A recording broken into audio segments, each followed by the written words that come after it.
It's crazy. Like, you would have never thought back then that industry would completely vanish. You thought Blockbuster Video is going to be around forever. Well, one of the things that What? I didn't think film was going to vanish either. Yeah, exactly. I didn't think the theater experience was going to go away either. But one of the things, though, that was the death keel to video stores that no one ever liked, when they were talking mom and pop, when they're talking old people, to like, hey, you've retired from your business, you've got a nice little nest egg. If you want to invest in a nice little business where you get to work with your neighborhood and be in a nice little store with your family, video stores, that's a good business. Well, I don't know anything about movies. Well, you have people help you, help you choose the titles and everything. So there was a lot of people that like invested in this stuff, and it seemed like a good idea. The reason that it seemed like a profitable idea was the idea like, well, I sell you this video cassette, and you pay for the video cassette, but the minute you rent it past the point that where you paid for the video cassette yourself, then everything else is you. All that other money that you make from here on in is just all profit once you pay for the actual cassette. Now, of course, you'll have some cassettes that don't rent as well, but that's the way it works out. But it should work out great. Well, again, that sounds like a pretty good business model. Well, if I spend this money and then 5 years from now, boom, everything is profit. Where it all fell apart is the idea that you always have to get new shit. Because life, it's not a bookstore. Well, bookstores need to get new stuff too, but it's not a library. Life doesn't stand still. Yeah. Every month, there's new titles coming out, and you have to be competitive, and you have to get the new titles. And so, even if that were the issue, that wouldn't be that big of a deal. But if you're a mom and pop store, you only have so much room. Yeah. So it's a space. It's literally a shelf space issue. Within 3 to 4 years, you're bursting out of the seams of videos. You're just bursting out. You've got no more room. You've got no more room. And so now all of a sudden, rather than having your tapes facing out, now everything is, sideways. Yeah, spine facing. And you've got to really and it just never stops. It never stops. Next month you got to get this, and next month you got to get that, and next month you got to get that. You need a Costco-sized building. Yeah. Well, again, if you have 4 different video stores, or if you have a chain, you can move things around and it's easier. But when you're a mom and pop, that's just it.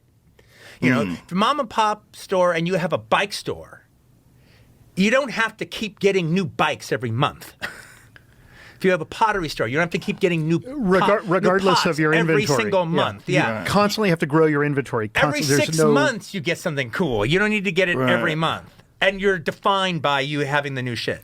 And then there was another problem when companies that were massively funded, like Blockbuster, came onto the scene. They would go in and they would kind of do this sort of gray market purchasing where they would buy, 50 diehards. And a mom and pop store can't afford to buy more than one or 2 diehards, or 3 maybe, to satisfy your clientele. When it comes to a big title, the thing is you spend the money. One of our big titles in the early days of video was Top Gun. Yeah, Top Gun, perfect example. So you get you'll get even the mom and pop stores. You'll get 12 or 15 because everyone wants to see it, and at some point it's going to be out. And it's going to be checked out, and so you've got to satisfy your. Well, you'll rent all 15 of those for the next 2 weeks. It's going to be, it's going to be good. But then now you have to sell them off, for $10 a piece. Once the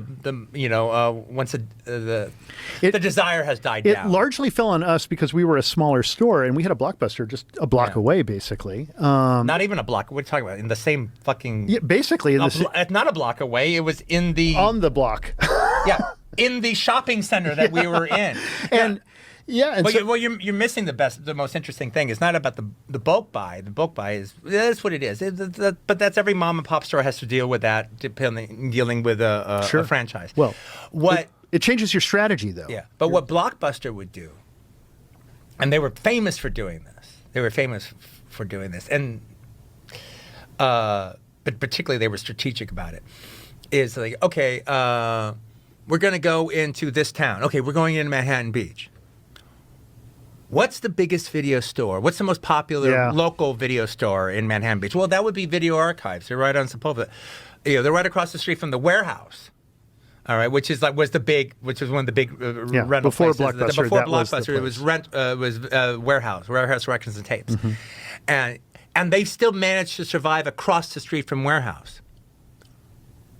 And then, what does Blockbuster do? They buy the Shakey's Pizza that is in our shopping center. And they moved into the Shakey's Pizza.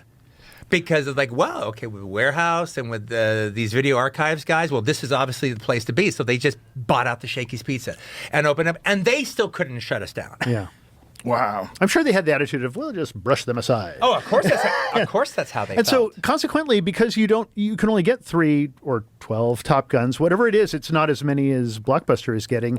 You end up having to focus on, like, how am I going to convince my clientele to watch something other than Top Gun this weekend?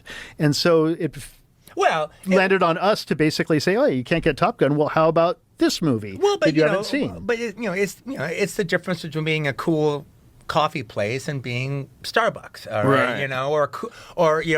A franchise bar and a cool little Joe's Bar, all right? And the bartender knows you, right? So it's like, look, if you just absolutely positively need Top Gun that weekend, then go across the street to the Warehouse and get it.